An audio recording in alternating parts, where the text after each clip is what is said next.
Oh, hello, this is Tak Chung from Walk with Tak. Welcome to my YouTube channel. If you enjoyed this video, please like, subscribe, and share. Feel free to write to me at walkwithtak@gmail.com if you have any question regarding to this video or any other videos that I have posted in the past. If you have any videos that you would like me to make, please let me know. I'm looking forward to hearing from you. When I was a college student, I served table in Chinatown in Chinese restaurants. I still remember a customer would come into the restaurant and ask me to make sure that the cook do not add any MSG to their food.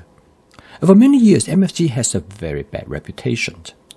It causes headache, and it actually could be toxic and even can cause cancer. But that has changed significantly in the past 20 years. Today, if you eat fast and ultra-processed food, you definitely eat a lot of MSG.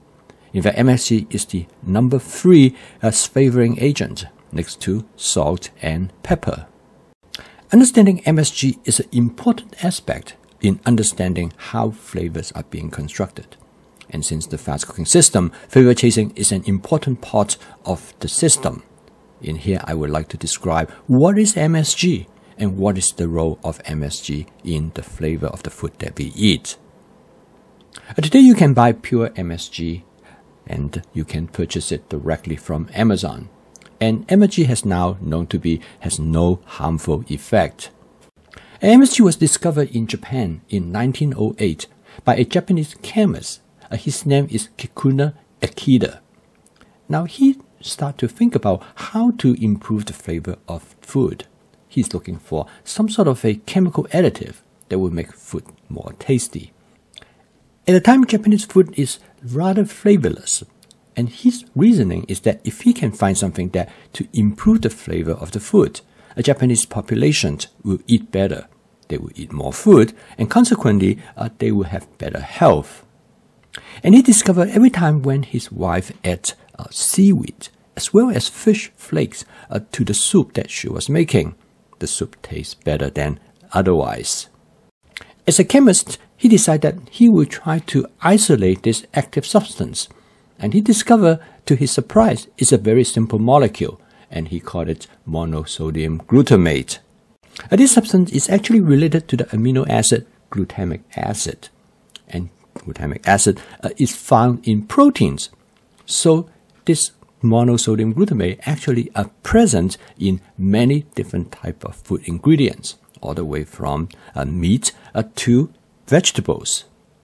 A different food has different level of MSG in them, and is responsible for their distinct characteristics, whether they taste savory or they are not. Some food has large amount, and they are well known for their savory flavor. Mushroom is a good example. Meat is another example. Things like cheese, asparagus, broccoli, all of those has high level of MSG. After Dr. Akita successfully isolated MSG from different type of food ingredients, he partnered with a businessman, and his name is Sabaruski Suzuki, and they started a company called Ajinomoto. And today, Ajinomoto is the world's largest producer of MSG. MSG has become an important flavoring agent in fast and ultra-processed food, because that's the quickest way to make food taste savory. Many of our commonly seen fast and ultra-processed food are rich in MSG, which we do not know about it, but their presence has made them very popular. And for example, instant ramen noodles is well known, is loaded with MSG. Potato chips, corn chips, Cheetos are also loaded with added MSG. A negative and potentially harmful effect of MSG was first reported by a doctor who wrote a letter to the New England Journal of Medicine. He described his symptom of nausea, headache, and stomach upset after eating food in Chinese restaurant, and he ascribed it to MSG. This became widely accepted without substantiated scientific evidence. Now today, further studies have demonstrated that MSG actually have no impact on some of the symptoms that this person experienced. In fact, MSG is considered to be safe as a food additive. And because of this reason, today MSG is used as a regular and frequent food additive, particularly to fast and ultra-processed food. The biological mechanism of MSG was not understood until in around 2000. It was discovered MSG is actually one of the 5 basic tastes, which is sour, saltiness, sweet, bitter, and MSG is referred to as umami. The reason why umami is referred to as a basic taste because each of these tastes has distinct receptors, which called taste receptors, will interact with molecules and send signals to the brain. Umami flavor in different food molecules varied. Some food has very strong umami flavor, whereas others has maybe little or none. The primary reason is because the variations of the molecules that are responsible for stimulate the umami receptor. Now, the production of a umami molecule not only that is naturally present, but it can also produced by microorganisms, particularly by yeast. A fermentation actually is responsible for producing MSG molecules. For example, a soy sauce is a fermentation product, and soy sauce has high umami flavor, and which is due to umami molecules, most likely MSG, are produced by the yeast during the fermentation of soybean. After the isolation of MSG as a molecule that stimulates the umami receptor on our tongue, it was subsequently discovered that there are other molecules also capable for stimulating the umami receptor, and they have slightly different characteristics, and consequently they will create a different umami profile. For example, one of such chemical is known as innocent monophosphate. It's responsible for, in the same way, excite the umami receptor. Another molecule known as guanosine monophosphate also does the same. Today, we do not know how many other umami-stimulating molecules that is present.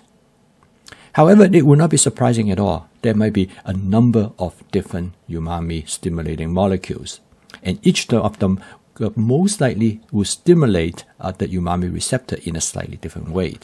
And the slight difference in stimulation of the umami receptor can lead to a different perception of the umami flavor in the brain. When Dr. Akita isolates MSG as the umami stimulating molecule, he used a certain type of food product, mainly wheat and some other ingredients. But he only isolates MSG because that is probably the most predominant one that are present in this type of food molecule. And now it is known that if you look at different type of food ingredients, most likely you will find different umami stimulating molecules. And these differences actually lead to a better understanding of how flavor is being created by mixing different food ingredients together. For example, if you cook food with tomatoes and mushroom, both of them are rich in umami stimulating molecules. It will make the food more flavorful. And it is now widely accepted, is because they have different type of umami molecule, and they tend to complement each other and greatly enhance the savoriness of the dish. This is the basic principle when I put together my Wok with Tak basic seasoning mix. In this seasoning mix, I have extract that come from mushroom. I also have onion, garlic, and other type of agents which are rich in umami flavor. But I tend to believe that each one of them represent a different umami profile. So when you put them together, they give you an enhanced and more substantial savoring flavor. You can take a look at this video that describes the different components that are used in this basic seasoning mix, as well as the rationale for including this component, with the intention that is to enhance the umami flavor of the dish without overmasking or affecting the natural flavor of the food ingredients. Other seasoning agents that are rich in umami molecule include oyster sauce and hoisin sauce.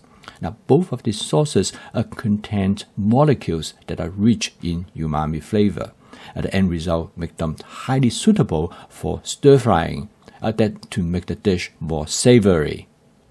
Over the years, I discovered flavor chasing is truly an important aspect of home cooking, because through flavor chasing, you are able to make modification to the flavor, and you're able to balance out the different type of flavor that are present. In the case of fast and ultra-processed food, they use a large amount of MSG, and the result is that the MSG flavor become overwhelming. And for everyone who eats fast and ultra-processed food, you will notice that there has a similar savoriness to them.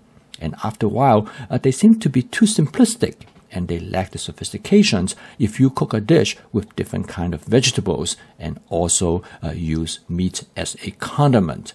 This will lead to far more complex and interesting flavor. And the end result is that this type of food will create savoriness that will lead to better satiation.